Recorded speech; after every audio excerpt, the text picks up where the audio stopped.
entonces con un speaker de lujo. Él es George Cajati, líder del equipo de minerales críticos en el Departamento de Estado de Estados Unidos, donde impulsa políticas para asegurar cadenas de suministros esenciales para la transición energética.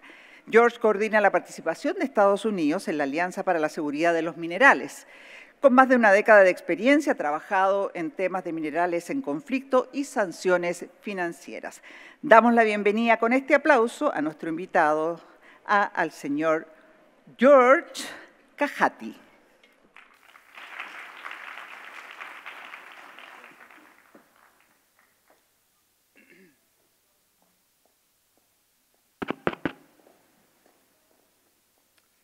Buenas tardes y gracias a todos. Y yo no hablo bien español, entonces voy a hablar en inglés para la presentación. Me lo siento. I want to thank the organizers of ExpoMin for giving me this opportunity, and also thank you to the sponsors for having organized such a great conference. So, as the introduction mentioned, I work for the State Department, so that's the Ministerio de Relaciones Exteriores of the US government. And I'm in the part that focuses on economic growth, energy, and the environment. And in this role, we lead our policy for advancing US energy goals, bolstering US energy security, and most importantly, and why I'm here, bolstering our supply chains for critical minerals. In today's talk, I'll touch on a few different items. So I'll touch on our ties with Chile and the Western Hemisphere more broadly, the challenges we see in critical mineral supply chains globally, the steps the US government is taking to mitigate those challenges, and finally, how we see international partnerships with other governments and the private sector as part of the solution. So as far as our relationship with Chile goes, obviously it's a very important critical minerals relationship. The Western Hemisphere as a whole is paramount in this policy space. We clearly, our hemisphere in general, does already play a central role in critical mineral supply chains.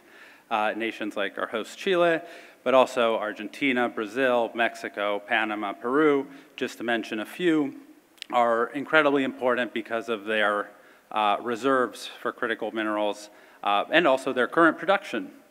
So the focus on the Western Hemisphere is not just George Cajati saying so. Our Secretary of State, Marco Rubio, chose the Western Hemisphere for his first trips, and already in a couple months of being on the job, he has visited Costa Rica, the Dominican Republic, El Salvador, Guatemala, Panama, Guyana, Jamaica, and Suriname. And I'm sure there will be many more countries in the Western Hemisphere he visits. But the first trip that a Secretary of State makes kind of highlights the importance for the administration in general of the region. He also speaks great Spanish, so that doesn't hurt. Jokes aside, Chile's dominance in copper and lithium production makes it especially important to President Trump's national security goal of building more secure supply chains for critical minerals. As you know, Chile is #1 for copper, #2 for lithium, and is currently the largest supplier of the United States, exporter to the United States of refined copper. So it's an important relationship. We're also very proud that it's the only kind of foreign company currently mining lithium in Chile is an American company. But we hope to build on America's current presence in Chile's lithium and copper sectors and push for new opportunities for US companies that are interested in investing here. My part of the State Department has already worked closely with Chile on a number of issues, and that includes our power sector program and our energy minerals governance program. These programs are currently under review as part of a general US government foreign assistance review, but given the centrality of the relationship, I think there's very good reason for them to continue. Under the power sector program, and this is somewhat related to mining, we've worked with Chile and other Andean governments to enhance power trade via the Andean Community Integration Body. And this aims to essentially establish a regional power market, enhancing grid reliability and security of electricity supply, which is clearly an important ingredient for mining operations. So let's go to the challenges. Many of us agree, maybe not all of us, that there are two main challenges when it comes to critical mineral supply chains. Number one is that we're going to need a lot more minerals coming out of the ground and being processed to ensure that the technologies of the future have the building blocks they need. And the kind of trickier piece is that we need these supply chains to be more diverse. Currently, the processing for many of these minerals goes through one country, and that ultimately makes our industries and our consumers exposed to vulnerabilities because of the effects of potential economic coercion and supply chain disruptions. This weakness is even more apparent because for the first time in decades, at least in the US, we're seeing a projected explosion in demand for critical minerals, for everything from power infrastructure to enable the AI revolution, to supporting new technologies in the aerospace and defense sectors. If it were not enough that one country controlled processing for many of these key minerals, the fact that they have been willing to weaponize these, as we've seen recently, and imposed export restrictions for many of these minerals to, well, to the whole world. So on that note, we must really take these export restrictions seriously. So from the US government standpoint, what have we been doing?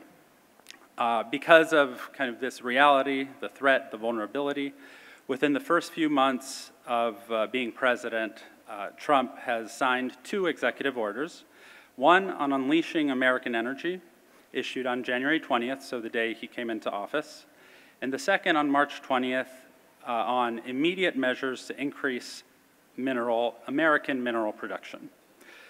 The 2 actions demonstrate the administration's commitment to increase domestic in the US manufacturing and the mining and processing that feeds it. Our past approach simply wasn't working. These executive orders, they do place emphasis on domestic actions, things like permitting and regulatory reform, identifying projects to support, and providing support where needed. However, we do recognize the needs of industry and want to attract more investment in the mining and processing of minerals in the United States, projects that employ American workers and strengthen the US economy. But even with that said, and even with the vast resources that the United States has, we realize that in the timeline that we need the minerals, we simply cannot produce everything at home. In this regard, the executive orders issued by the President recognize the importance of working with like-minded partners and also working in countries that have a history of mining and significant resources, a fair investment climate for US companies to engage in to help meet the resource needs of the future. And so, again, the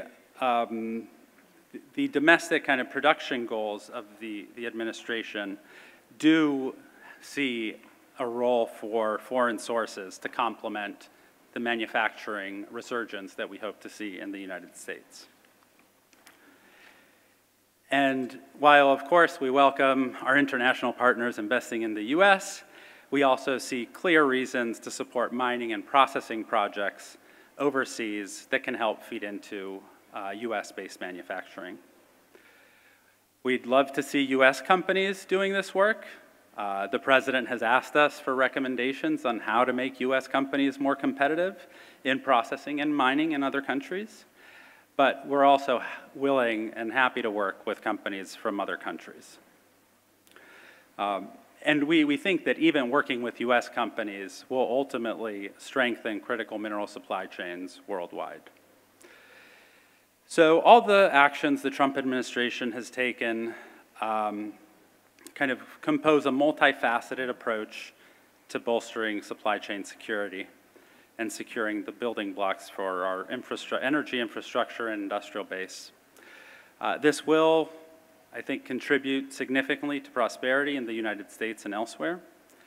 And we will continue to seek opportunities with our partners around the world. As mentioned earlier, we see Latin America, and I'll say Chile specifically, as being a key partner in this work.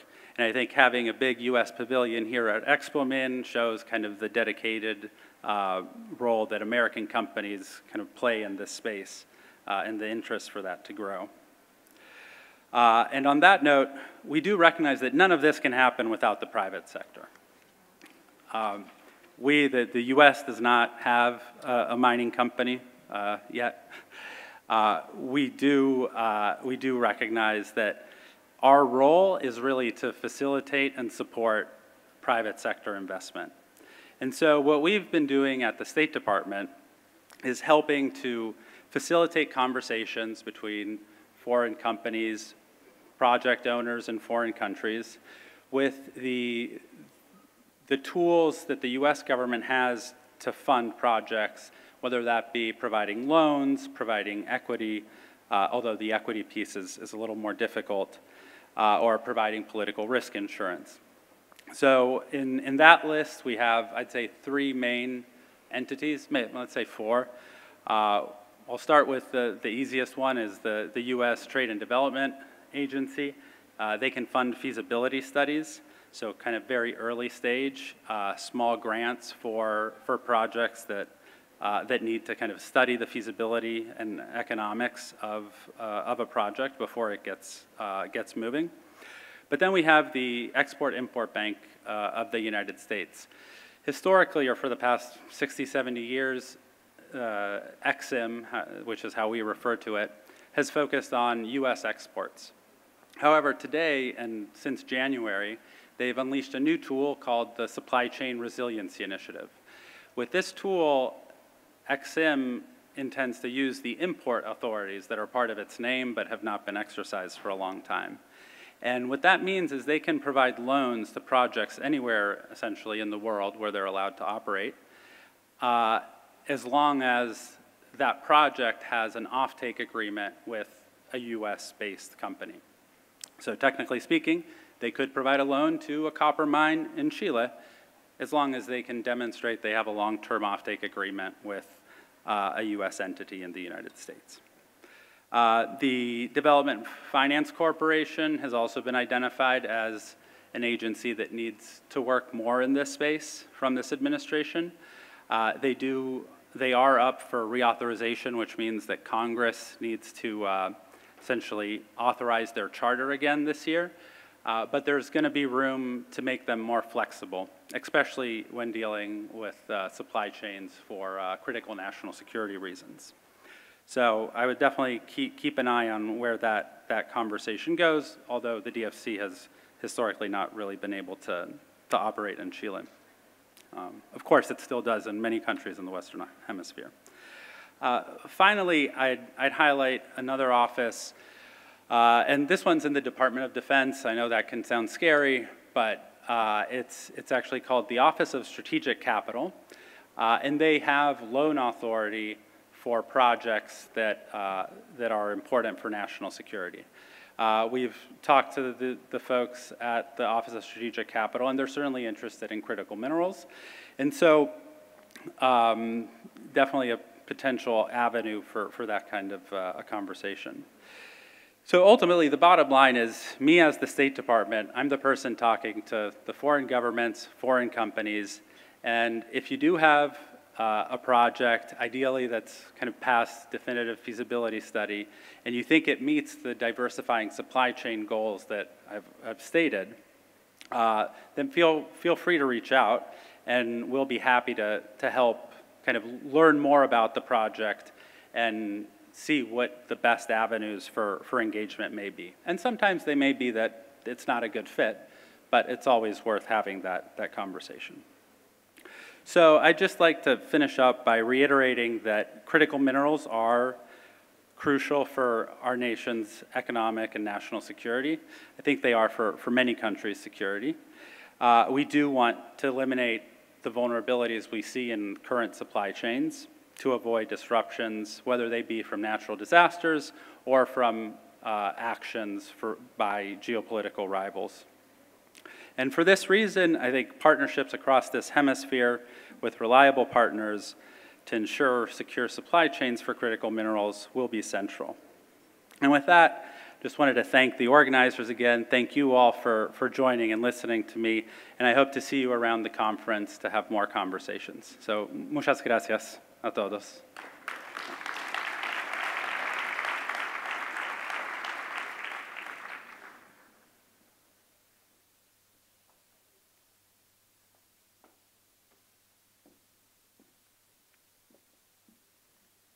Agradecemos la presentación de George Cajati acerca de esto, lo tan importante como son los minerales críticos. Continuando con nuestra programación, vamos a abordar un tema que sin duda es crucial en el mundo minero, la energía. Por eso contamos con la participación de José Ignacio Escobar, CEO de Colbún, quien expondrá sobre minería y energía. José Ignacio es ingeniero civil industrial con amplia trayectoria en el sector energético, especializado en energías renovables y regulación económica. Ha liderado empresas en proyectos en Chile y Sudamérica, impulsando el desarrollo de soluciones sostenibles. Además de ser CEO de Colbún, es presidente de Acera, donde promueve activamente la transición energética en la región. Recibamos con un aplauso al señor José Ignacio Escobar.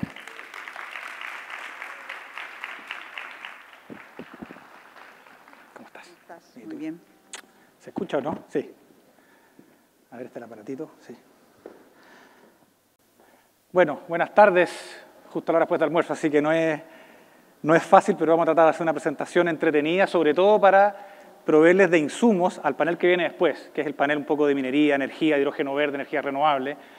Y bueno, contarles un poquito la historia y la visión que tiene Colbún sobre esta relación simbiótica entre minería y energía, en un contexto tan importante como Expomin, donde además de agradecer, ¿cierto?, a Anglo American por la invitación no solamente a participar, sino que además a neutralizar este evento, porque nosotros estamos convencidos de que la energía como un insumo básico en toda actividad, sobre todo la actividad industrial, es un elemento esencial si queremos mirar las economías del futuro, las economías sostenibles y resilientes, porque la sostenibilidad, las energías renovables, esta mirada a un mundo globalizado, un mundo urbano, nos parece que es fundamental. Y creo que la minería está demostrando de que las economías globales, sin guerras de ningún tipo, por cierto, poco guerras arancelarias, le hacen bien a nadie.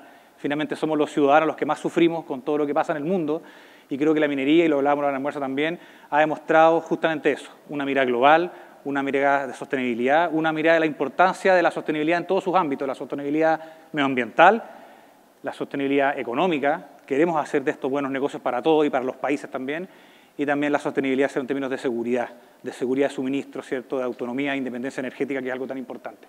Así que vamos a tratar un poco de contextualizar todo esto brevemente. Y lo primero es un poco de data. Chile tiene un problema muy singular en este momento, que tenemos un problema de abundancia, tenemos un problema de excesiva generación eléctrica sostenible, renovable, en ciertas horas del día, que nos tiene una disyuntiva tremenda porque no sabemos bien cómo resolverla. Y creo que en los paneles que viene gente muchísimo más inteligente que yo, ojalá que puedan conversar de esto, de este tremendo problema que tenemos en abundancia y que se refleja en estos números. Como ustedes pueden ver, en una década hemos pasado a tener una matriz 2/3 de energía fósil a una matriz 2/3 de energía renovable. Ningún país en el mundo ha logrado hacer una transformación tan rápida y tan relevante con tantas tecnologías nuevas en un tan corto periodo de tiempo. Y por lo tanto, como se ve hoy en día, tenemos casi 24.000 megawatts de proyectos de energía renovable, agua, sol, viento, algo de geotermia, algo CSP. Y díganme ustedes, para el que sepa, ¿cuánto es la demanda, cuánto es el consumo total de energía en Chile anual? ¿Cuánto es la potencia que todos los clientes en todo Chile demandan? ¿Alguien tiene alguna idea, salvo los que estén aquí eléctricos? Bueno, Chile consume 10.000 megas al año. 10.000 megas al año. Y tenemos solamente en renovables 24.000 megas. Díganme ustedes en qué otra industria en Chile o en el mundo, uno tiene casi 3 veces la capacidad de producción que el consumo. Primer problema. Y de no renovables han crecido muy poquito, ¿cierto? Han crecido apenas un par de miles de megas en este mismo periodo. Por lo tanto, la capacidad total de Chile, si ustedes suman los 12.000 más los 23.000, tenemos más de 4 veces la capacidad de generación que el consumo de todo el país. Y lo que sé de parlante es aún más dramático. Eso es potencia instalada. En términos de producción energética, el año pasado tuvimos casi un 70% de energías renovables a nivel anual, versus, ¿cierto?, un 32% de energía térmica, principalmente gas y carbón, principalmente gas. Pero esto es el promedio. En ciertas horas del día, o en ciertos días de la semana, por ejemplo, los fines de semana, que el consumo baja un poquito el consumo eléctrico, la gente está en sus casas, hemos llegado en el verano, donde está la energía solar, ¿cierto?, a full, en momentos que tenemos viento, y sobre todo el año pasado que tuvimos además una condición hidrológica buena, tuvimos un año hidrológicamente razonable, no el mejor que hemos tenido, pero bastante bueno. Bueno, en ciertas horas del día, en ciertos días de la semana, estamos llegando sobre un 90% de producción de toda la energía eléctrica que se consume en este país, proviene de fuentes renovables. Y esto va creciendo. Al año 2030, probablemente esta cifra promedio anual esté sobre el 90%. Y vamos a tener muchas, pero muchos días de la semana que vamos a estar funcionando 100% con energías renovables. Toda la energía que este país consuma va a provenir del agua, del viento y del sol. ¿Esto cómo se ha reflejado en términos de emisiones? Si ustedes se acordarán, durante mucho tiempo se hablaba que el sector eléctrico era el principal emisor del país, ¿cierto? Y que gran parte de la culpa de los efectos del cambio climático era producto del sector de generación eléctrica, particularmente en Chile. Bueno, esto ha bajado de forma importante. Hoy en día tenemos los sistemas eléctricos más limpios del planeta, en solo una década. Tenemos factor de emisiones de apenas 0,2 toneladas de CO2 equivalente por megawatt hora. Y esto, con lo que les decía anterior, que tenemos una sobreoferta de energía renovable, creciente además, se va a seguir ahondando en el tiempo. Y esto, más que mirarlo como algo negativo, quiero que entiendan que lo miremos como algo positivo. ¿Cómo es la oportunidad, de punto de vista regulatorio, de fomento a la inversión, de fomento a la creación de nuevas industrias que se puede aprovechar de estas noticias que les estoy comentando? Comparativamente, Chile ya hace bastante tiempo, si se ven desde casi el año 2016, 2017, ha sido consistentemente el país lejos con mayor penetración de energía renovable en el mundo. ¿Se acuerdan ustedes el famoso video de Al Gore, ¿cierto?, que mostraba las gráficas? Bueno, todo lo que Al Gore graficó, que se salía de la pantalla, sucedió, y más de hecho. Por ejemplo, sobre todo en temas de almacenamiento. Esto que suena muy bonito, que Chile sea el número 1 de energía solar en el mundo, y muy por encima de las grandes potencias, viene consigo con un tremendo problema, que también es un gran desafío para el panel y los paneles que andan a continuación. La famosa duck curve, la curva del pato, que en realidad hoy día parece como una especie, como un abismo así, que es en la medida que nosotros tenemos una altísima concentración de energía solar en el día, que es esta gráfica amarilla, eso tiene 2 efectos muy importantes en el sistema eléctrico. El primer efecto es un efecto físico evidente, que al tener mucha energía solar, eso desplaza otras fuentes de electricidad y nos obliga a que todo el sistema tenga que rápidamente, en las madrugadas, cuando el sol comienza a salir, y en las tardes, cuando el sol comienza a esconderse, esa rampa de subida y esa rampa de bajada son más o menos entre 3.000 a 5.000 megas de potencia que tienen que o prenderse o apagarse, según la hora del día en que estemos. Y es un tremendo desafío técnico y tecnológico de cómo poder complementar con todos los otros colores para que pasen de generar a plena capacidad a que genere muy poquito, para complementar solamente el saldo que queda. Y es un desafío tecnológico que ya se los vamos a comentar un poquito más adelante. Y el segundo efecto, que está no más importante, es el efecto en el precio. Cuando tenemos toda esa energía renovable, principalmente solar, pero también algo de hidráulica, algo de eólica, operando durante el día, los precios de la electricidad se desploman a cero, o casi cero. Ahí más o menos $4, que es como el promedio. Si esto uno lo lleva a distintos lugares de Chile, en el norte es cero, flat, 0, 0, 0, después en el centro-sur a veces podemos tener algún precio. Entonces hay un efecto físico, técnico, y hay un efecto económico en el precio, que los mercados y los modelos económicos disponibles en Chile y en el mundo hoy en día no han logrado resolver de buena forma para que, uno, las empresas sigan operando, nadie quiere vender a precio cero, ¿cierto?, y por todo el día, y segundo, para mantener la continuidad del abastecimiento eléctrico a todos los clientes, con todos estos cambios el terremoto, o sea, el apagón, bueno, fue un terremoto eléctrico, pero el apagón del 25 de febrero, el terremoto que tuvimos nosotros en el sistema, que fue algo que nos dejó, no había habido nunca en la historia un apagón eléctrico a nivel de esta escala en Chile, nunca en la historia. Y obviamente nos obliga a replantearnos también, técnicamente hablando, cómo aseguramos un sistema que teniendo todos estos vaivenes siga lógicamente proveyendo electricidad a todos los consumos, la energía más cara la que no se tiene. Imagínense los hospitales, los sistemas de transporte, bueno, todos los que vieron ustedes acá el apagón, les habrá tocado vivir de alguna forma los estragos que el apagón causó por tantas horas de más. Entonces, esto nuevamente es un tremendo desafío. ¿Cómo se está resolviendo? Almacenamiento. Chile, al igual que en la solar, está siendo hoy en día uno de los países que más instalación y más penetración de baterías de almacenamiento está teniendo en el mundo. Yo estuve hace poco en España hay 32 megas de baterías instaladas, 32 megas, y aquí ya tenemos operando casi 1.000, 3.500 en construcción, 26.000 en desarrollo. ¿Qué nos permite estas baterías? Agarrar toda esa energía en el día, que está a costo cero, en algunos casos se está desperdiciando en el sistema, acumularla, ¿cierto?, y poder despacharla en el sistema en horarios donde no tengamos esa congestión en el sistema. Pero también acá es una tremenda oportunidad de que Chile lidere, y esto tiene implicancias regulatorias. Todavía la regulación de cómo operan los sistemas de batería en el sistema no está bien madura, no está bien desarrollada. Una pregunta muy básica. Ustedes dirían, bueno, si tengo energía muy barata, muy abundante en el día, la cargo, lógicamente, y la descargo en la noche cuando es más cara, cuando es tan abundante, ¿cierto?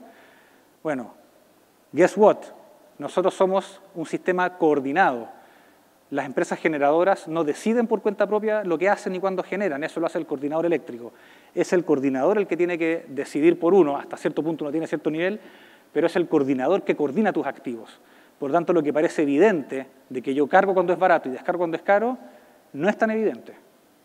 No es tan evidente. Entonces, los que proyectan esto, no está tan claro cómo va a funcionar el modelo de carga y descarga de las baterías para poder o maximizo la producción y el despacho de la gente, el dueño de la batería, o miro la cosa más sistémica y trato de buscar el mejor beneficio para todos los consumidores, que no necesariamente va a estar exactamente igual de lo que la gente privada de una batería quiera. Preguntas que están todavía por resolverse a nivel regulatorio, a nivel político. Esto entonces es una tremenda oportunidad. Bueno, ¿y cómo creemos que la minería ha apoyado y seguirá apoyando este desarrollo, este crecimiento con todo lo que se viene por delante? Básicamente, tres grandes pilares. La minería del futuro es, lógicamente, minería intensiva en el uso de electricidad, y ahí los mineros podrán explayarse mucho más en cómo hoy en día el transporte está usando cada vez más vehículos eléctricos, cómo los procesos mineros están cada día haciendo más eléctricos, hay menos químicos. El agua que consume la minería, que es el segundo gran pilar, está haciendo cada día más desalada, y agua desalada significa electricidad para desalar y para bombear. Y finalmente la incorporación, por ejemplo, del hidrógeno verde, que también es prácticamente electricidad. O sea, electricidad transformada en agua, electricidad transformada en hidrógeno u otros combustibles, electricidad transformada en transporte. ¿Y eso cómo se transforma en números?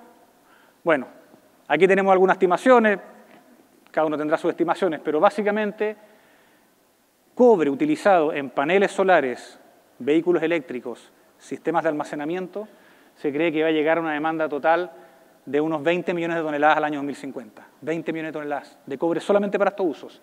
Y esos usos, hay consenso que más o menos representa el 50% de los usos del cobre. Es decir, la mitad del cobre que se va a fabricar en el mundo va a ser utilizada para los equipos de las tecnologías del futuro. Vehículos, electromovilidad, baterías, etcétera, etcétera. Por lo tanto, este es un círculo virtuoso. En la medida que yo pueda producir cobre lo más sustentable y competitivo posible, utilizando tecnologías que a su vez son muy intensivas en cobre, es una economía circular bastante bonita. Si puedo desalar el agua con energía renovable que uso para la minería, para producir los minerales para producir esa minería, bueno, entramos en un ciclo muy virtuoso. Esto además considera que una parte importante del cobre tiene que ser reutilizado al año 2050. No sé exactamente las cifras, pero hay una parte importante del cobre que también va a ser reutilizado de estos mismos equipos cuando terminen su vida útil. Alguien me preguntaba los paneles solares. El 90% de un panel solar es 100% reciclable. Las baterías un poquito más complicado. Hay muchas tecnologías que se están hoy en día desarrollando para darle segundas vidas o reutilización de baterías eléctricas. Así que se va a armar probablemente una industria muy activa de segunda vida y de segunda mano de este tipo de tecnología. Y eso si lo llevamos a electricidad, poquito antes del 2030, más o menos 25 terawatt-horas año de electricidad se va a requerir para la minería. Hoy en día el consumo en Chile es más o menos 80 terawatts al año. Al año 2030 va a ser como 100, o sea, el 25% del consumo eléctrico va a proveer solamente de la minería y del cual la gran mayoría va a ser renovable. Sobre el 75% de los contratos que actualmente están firmados y que van a estar vigentes el año 2028 requieren 100% energía renovable. ¿Por qué requiere 100% energía renovable? ¿Ustedes creen que las mineras solamente lo hicieron porque son limpias? No necesariamente. Los contratos de energía renovable hoy en día son los mejores contratos para cualquier cliente que tenga un consumo relevante de energía eléctrica, así de simple. Incluso en licitaciones que se hacen sin, digamos, neutralmente tecnológicas, terminan ganando los contratos que son 100% renovables, porque no están indexados a combustibles fósiles, porque no tienen ninguna volatilidad. Lógicamente el tema ambiental, que es muy importante, que reduce la huella CO2 del producto final que se vaya a cerrar, etc. Por lo tanto, las energías renovables son hoy en día la alternativa más competitiva, más sustentable, más segura, ajena a cualquier barrera internacional que pueda tener hoy día un gran cliente. Y evidentemente la minería lo entendió ya hace mucho tiempo y así están avanzando. Y probablemente ese 75% no es más alto porque debe ser contratos legacy más antiguos que no han vencido.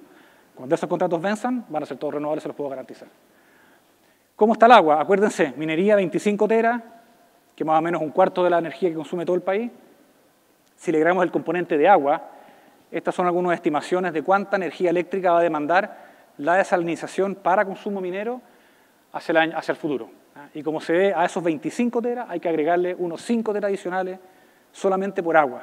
O sea, 30 terawatt hora de energía año de los 100 que demanda, o sea, un tercio de la energía eléctrica del país va a ser desviada a producción de cobre o a producción de agua desalada para el cobre dentro de esta década. Y eso es un desafío gigantesco, estructural. Tenemos que realmente repensar cómo el sector eléctrico está respondiendo a estos desafíos. Ya les contaré un poquito cómo lo estamos haciendo en Colbún. ¿Qué otras cosas estamos viendo que son de creciente interés del mundo minero, pero del mundo industrial en general, con el fin de que la industria sea cada día más competitiva, más sostenible, más segura, más globalizada, etc.? Bueno, 4 ideas. Autoconsumo. La época de tener un generador a diésel de respaldo para cortar la punta, para hacer peak shaving, se está acabando. Los sistemas de respaldo del futuro van a ser plantas de autoconsumo, que puedan tener solamente la planta fotovoltaica para generar al menos durante el día, pueden tener baterías para almacenar las 24 horas, podrán tener, entienden, el día de mañana un generador de hidrógeno de backup adicional, pero hoy en día se está aprovechando espacios disponibles cercanos al punto de consumo que permitan también tener instalaciones locales. Te permite también, de alguna forma, no estar 100% dependiendo de la red, el apagón lo demostró, a empresas que tenían su capacidad de propia generación se vieron beneficiadas, y porque también por temas regulatorios, al tener autoconsumo te permite evitar pagar los costos del sistema, porque yo genero mi propia energía, no pago los famosos costos sistémicos que últimamente han subido muchísimo de costo. Después, eficiencia energética, y acá hay muchas cosas que se pueden hacer, pero quería destacar 2 cosas. Las bombas de calor. Las bombas de calor básicamente sirven para calentar agua, ¿cierto? Hasta hace poco, la tecnología de bombas de calor disponible en el mercado era más que orientada al mercado doméstico. Elevar temperaturas a 50, 60, 70 grados, y eso era eficiente. Yo en mi casa tengo una bomba de calor hace mucho tiempo, me gasto un quinto de lo que me gastaba con un Califón acá. Les paso el dato a todos. Termos con bomba de calor se pagan en menos de un año respecto al uso de un Califón normal. La gracia de esto es que hace un par de años empezaron a salir bombas de calor que pueden levantar temperaturas de sobre 100 grados, pueden generar vapor. Y cuando ya generó vapor, para el mundo industrial les cambia la vida, ¿no?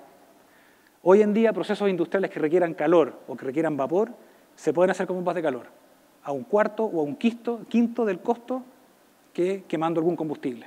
El COP de una bomba de calor es 3,5, 4. 4 veces más eficiente que alguna otra fuente. Y lo otro, los sistemas de gestión de energía. Todos estos equipamientos, al estar integrados y operando, viendo señales de precio, requieren un cerebro, ¿cierto?, que coordine la operación compleja de una planta industrial, una minería grande. Y también los sistemas de gestión de energía están avanzando muy fuerte y permiten optimizar todos los recursos disponibles, tanto desde la generación como del consumo, como también los procesos internos.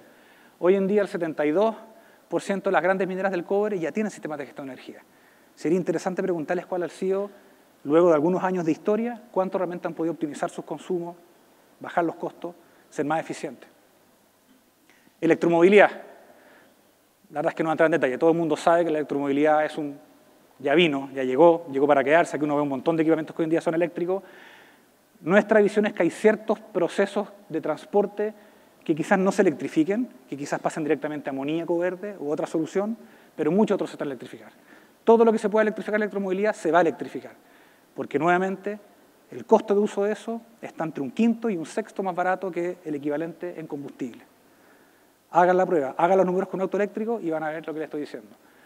Y también lo que no se puede electrificar, se va a tener que probar nuevas tecnologías. Nosotros, a mucha honra, con nuestros colegas de Anglo y Reborn, que es un emprendimiento chileno, desarrollamos hace muy poco el primer bus fabricado 100% en Chile para estándar minero que funcione con hidrógeno. Y funciona espectacular. Donde el bus típico que uno puede importar de otras latitudes del mundo no tiene ni la potencia, ni la suspensión, ni los neumáticos para poder llegar arriba de la mina, este bus lo puede hacer. Estamos ahora trabajando en cómo poder ampliar un poco esa red de buses.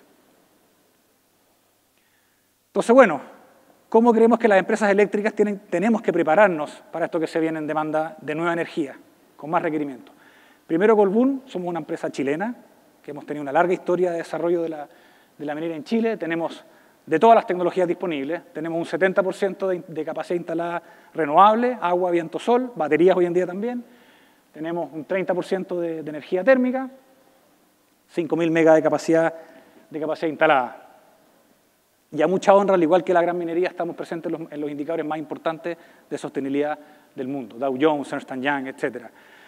Actualmente, respondiendo un poco a lo que les comenté, tenemos dos proyectos de almacenamiento, uno en Arica y uno en Diego Almagro, ambos de 230 megas en construcción, que nos va a permitir de alguna forma emparejar, ¿cierto?, nuestra producción eléctrica las 24 horas del día. Tenemos más o menos 1.000 megas de proyectos eólicos en evaluación ambiental, un poquito más desde el centro hacia el sur, y tenemos 2 gigas de proyectos fotovoltaicos también en proceso de evaluación ambiental. Tenemos una cartera suficiente y necesaria, creemos, para poder responder a esta creciente demanda y, como ustedes ven, la gran mayoría de los proyectos ubicados hacia el norte del país. Nuestra visión, y también se habla mucho, es de la necesidad de transmisión, ¿cierto? Uno escucha cuando está la energía, el sistema eléctrico en crisis, que falta más transmisión, falta más transmisión. Nuestra visión es que siempre va a faltar un poco más de transmisión. Es como, oye, siempre faltan más carreteras, ¿cierto? Siempre cuando uno agarra taco a Viña o al sur, sí, siempre falta algo de carretera. Pero no porque falte siempre algo de carretera, vamos a esperar de que esa sea la solución a todos los problemas. Chile tiene un sistema de transmisión robusto, complejo, bien distribuido, y tenemos que hacer un mejor uso de la transmisión. Y por lo tanto tenemos que lograr generar puntos de generación más cerca del consumo para prescindir de tanta transmisión. Y segundo, la transmisión que tenemos existente tenemos que utilizarla las 24 horas del día. Las líneas de transmisión solares que traen la energía del norte al sur están saturadas en el día, y eso es totalmente cierto, pero las noches están desocupadas. Es como pedir de que la carretera de Santiago a Viña esté desocupada un 24 de diciembre a las 12 del día. Va a haber taco. Pero ¿qué pasa si uno viaja a Viña un día a la semana a las 3 de la mañana? No hay nadie. Esto pasa lo mismo. Entonces tenemos que repensar los sistemas de transmisión no solamente en más fierros, sino que en más inteligencia, más digitalización, mejor uso las 24 horas del día. En la minería en particular, somos uno de los 3 suministradores más grandes, tenemos más o menos un cuarto de la demanda minera total contratada con nosotros, dentro de ellos los principales clientes mineros, y de eso el 83% de los contratos son 100% renovables certificados. Estamos un poquito por sobre la media que les mostré del 70%. Y bueno, y este año 25 tenemos un par de cosas bien importantes, como les decía, 2 proyectos en construcción, un proyecto en Arica con Tesla, un proyecto en Diego Almagro con Canadian, que es E-Storage, que es una filial de Canadian. Firmamos más un acuerdo de compra de baterías, de la energía producida por baterías, con Atlas, que es un desarrollador internacional muy importante, en María Elena, 230 megas, o sea, vamos a tener 700 megas de baterías prontamente, y nuestro mayor orgullo este año, hace poquito, hace un mes y medio, pusimos en marcha el Parque Eólico Horizonte, es la planta eléctrica más grande en la historia de Chile, de cualquier tecnología, es sin duda el parque más grande de Chile, es el segundo parque más grande de Latinoamérica, y de alguna forma lo pensamos siempre como una manifestación concreta y un compromiso concreto de la envergadura y la escala de proyectos que la minería requiere a futuro. Ya no se puede hablar de proyectos de 50, 100 megas, 200 megas, tenemos que empezar a hablar en gigascala. La minería chilena tiene las minas más grandes del mundo, requieren soluciones a la escala de la minería que hoy en día nosotros estamos viendo. Y una cosa muy importante, no son solamente los megas, es cómo se hacen esos megas. El cómo se hacen los proyectos para nosotros es tan importante que la parte técnica. Y por lo tanto les quería mostrar un pequeño video que resume un poquito todo lo que está más allá de los megas del Parque Eólico Horizonte para que después los comentemos. ¿Corre video? Ahí.